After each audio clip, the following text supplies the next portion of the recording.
இன்டைஜஷன் சொல்றது மழை காலங்களில் பரவலாக எல்லாருக்குமே இருக்கு. ஹெவியாக நம்ம ஃபுட்டு சாப்பிட்டோம்னா கண்டிப்பாக டைஜஷன் ஆகாது. நம்ம வந்து ஒரு டிஷ் ரெடி பண்ணோம்னா 2-3 நாளைக்கு அப்படியே வச்சுப்போம் மழை காலம். அதுவும் மிகப்பெரிய ஒரு தவறுன்னு சொல்லலாம். உடலுக்கு அது வந்து சீக்கிரம் டைஜஷன் ஆகாது. ஃபுட் பாய்சனாக மாறதுக்கு இது ஒரு வாய்ப்பாக இருக்கு. அதுக்கு தான் சொல்லுவாங்க பூண்டு ரசம் சொல்லுவாங்க, மிளகு ரசம் வச்சு சாப்பிட்றேன். சூப்பு வகைகள் அதிகமாக சாப்பிடக்கூடிய காலம் இதுதான். மழை காலத்தில் கொஞ்சம் நான்வெஜ் எடுக்கிறது நம்ம குறைக்கும். ஃபுல் அண்ட் ஃபுல் நம்ம வந்து வெஜிடேரியன் டயட்டாக எடுக்கணும். ஆனால் முக்கியமாக இந்த கீரை உணவுகளை கொஞ்சம் அவாய்ட் பண்ணிக்கணும். ஓமம், கருவேப்பிலை இது ரெண்டுமே ஈஸியாக அந்த வயிற்றுப்போக்கை வந்து கண்ட்ரோல் பண்ணிக்கணும். மருந்து வகைகளில் தீநீர் வகைகள் நிறைய இருக்கு. சோம்பு தீநீர், கரிசாலை தீநீர், ஓம தீநீர், எல்லா மூலிகைகளிலுமே தீநீர் நம்ம எடுக்கலாம். ஓம தீநீர் டைஜஷனுக்கு வந்து நமக்கு ரொம்ப ஹெல்ப் பண்ணும்.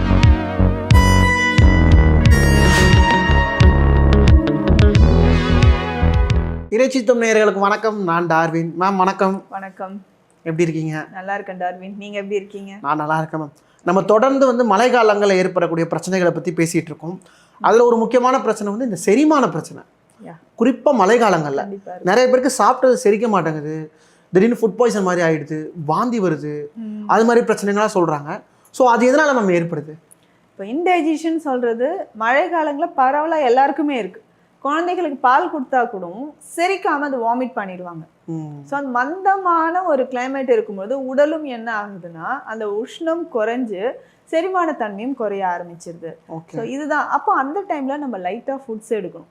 ஸோ ஹெவியாக நம்ம ஃபுட்டு சாப்பிட்டோன்னா கண்டிப்பாக டைஜஷன் ஆகாது. ஸோ நம்ம உடலுமே என்னென்னா ஒரு லேசினஸ், ஒரு மந்தமான ஒரு நிலை உருவாக ஆரம்பிச்சிடும்.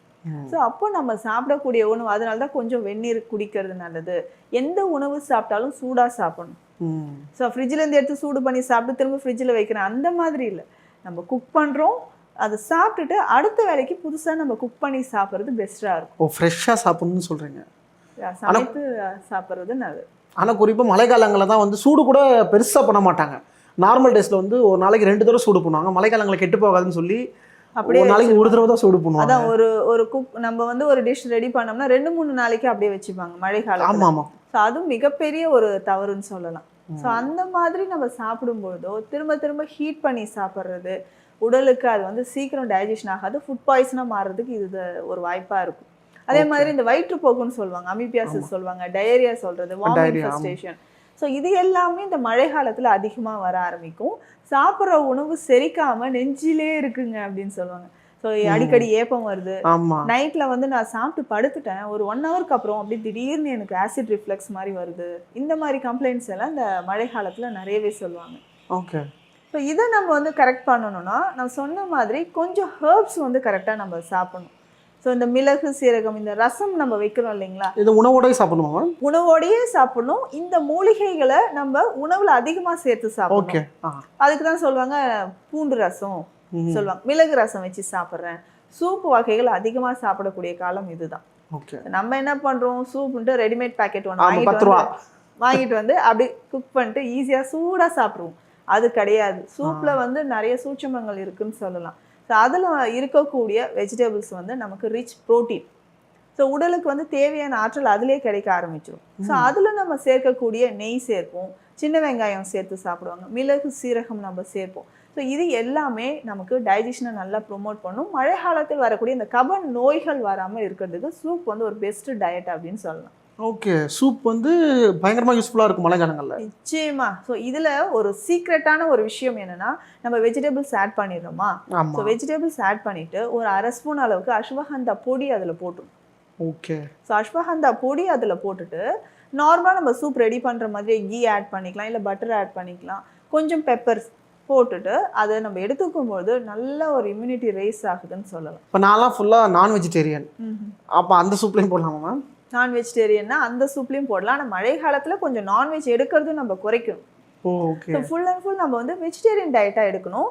ஆனால் முக்கியமாக இந்த கீரை உணவுகளை கொஞ்சம் அவாய்ட் பண்ணிக்கலாம். ஓகே. ஸோ இந்த கீரை உணவுகளை எடுக்கிறத தவிர்த்துட்டு ஸோ வெஜிடபிள்ஸ் நல்லா சாப்பிட்றது, நல்லா சூடு பண்ணி உணவுகள் சாப்பிட்றது, இஞ்சி, மிளகு, பூண்டு இது எல்லாமே உணவில் நம்ம சேர்த்துக்கிறது ரொம்ப நல்லதுன்னு சொல்லலாம்.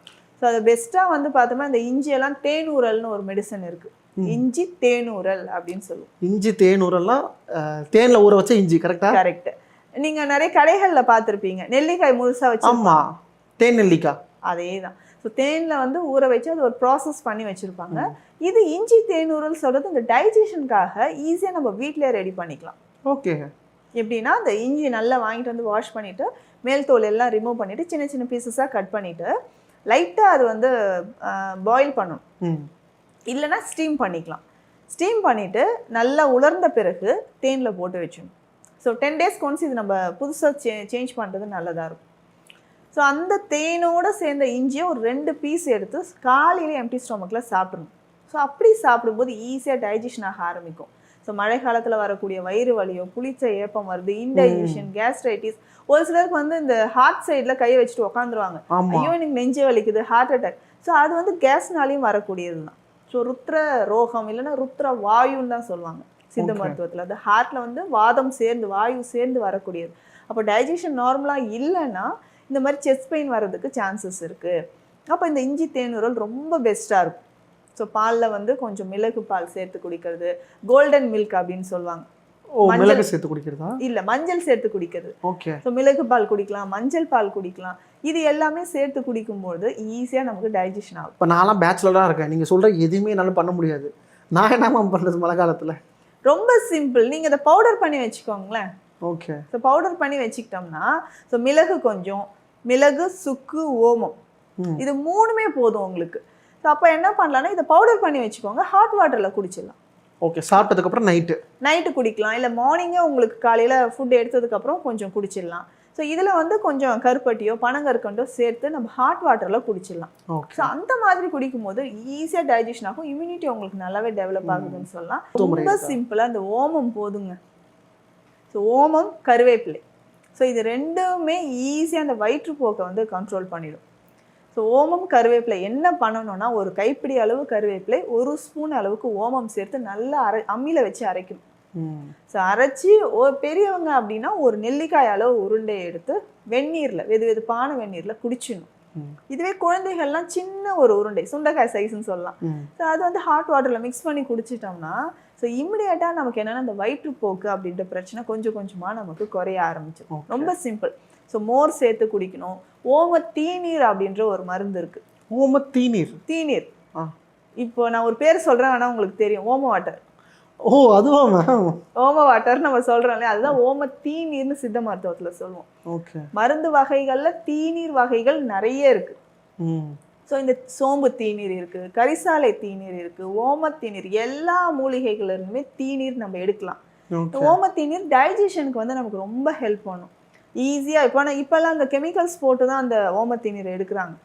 ஸோ ரோட் சைட்லாம் பார்த்துருப்பீங்க, ஒரு வாட்டர் வச்சுருப்பாங்க. ஸோ 1 லிட்டர் வாட்டர்னா சின்ன ஒரு டேப்லெட் மாதிரி போட்டு ஷேக் பண்ணி கொடுத்துருவாங்க, ஓம வாட்டர் ரெடி ஆயிடுச்சுன்னு. ஸோ அதை நம்ம எடுக்கக்கூடாது, ஓம தீநீராக நம்ம எடுக்கணும். ஒரு டிஸ்லேஷன் ப்ராசஸ்ன்னு சொல்லுவாங்க, அதுலேருந்து நமக்கு எடுத்து வந்து அந்த வாழை வடிநீர்னு சொல்லுவாங்க. ஸோ அதுலேருந்து எடுத்து அந்த மெடிசனை நம்ம குடிக்கும்போது மட்டும்தான் உங்களுக்கு வந்து ஒரு நல்ல ரிசல்ட் இருக்கும். இந்த ஓம தீநீர் எங்கே வாங்கலாம்? ஆமாம், எனக்கு அதான் இப்போ அடுத்த கேள்வியாக இருந்துச்சு, எங்கே வாங்குறது? சித்தா மெடிக்கல் ஷாப்பில் கிடைக்கும். நீங்கள் ரோட் சைட்லேயோ இல்லை சூப்பர் மார்க்கெட்லேயோ எங்கன்னா கேட்டிங்கன்னா இந்த டேப்லெட் போட்ட கெமிக்கல்ஸ் இருக்கக்கூடிய ஓம தீநீர் தான் கிடைக்கும். ஓம வாட்டர்னு போட்டிருப்பாங்க. ஆனால் இந்த ஓம தீநீர்னு நீங்கள் கேளுங்களேன், சித்தா மெடிக்கல் ஷாப்பில் கிடைக்கும். நல்ல காரமாக இருக்கும். ஸோ கிட்ஸுக்கு கொடுக்கும்போது அது டைலூட் பண்ணி கொடுக்கணும். 5 ml எடுத்தோம்னா ஒரு 20 ml வாட்டர் அதில் மிக்ஸ் பண்ணி கிட்ஸுக்கு கொடுத்துக்கலாம். நம்ம சாப்பிடும் போதும் ஒரு 10 ml எடுத்து அதே மாதிரி ஒரு 20 ml வாட்டரில் மிக்ஸ் பண்ணி குடிச்சிக்கணும்.